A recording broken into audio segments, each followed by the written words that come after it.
نور الاسلام اسلام صاحب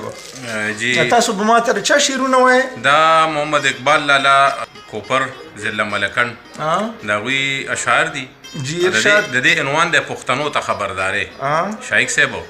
د ژوند د معروضاتو نه ویزار شئ پښتنو او روان د ترقۍ په نیغه لار شئ پښتنو واه نړۍ کې د قامونو سره سب کې څنګ په څنګ شئ او د علم په کالو باندې سینګار شئ پښتنو واه او هر څوک چې د چمن ته په خیرنو سترګو ګوري هر څوک چې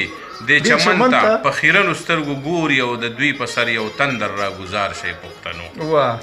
او لږ وورئ په ښایست د ملغلرو تاج ترې جوړ کړئ لږ وورئ په ښایست د ملغلرو تاج ترې جوړ کړئ او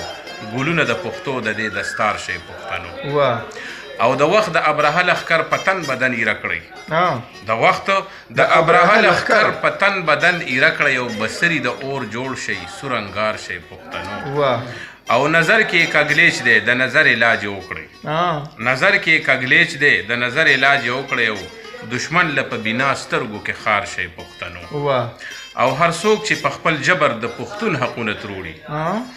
شایق صاحبو هر څوک چې په خپل جبر د پښتون حقونه تروړي او همداسې غاصبانو له ناتار شئ پښتنو اقبال وی راپاسئ د میانو نه تورې واخلئ اقبال وی راپاسئ د میانو نه تورې واخلئ او غازیان په خپل همت د دې کارزار شئ پښتنو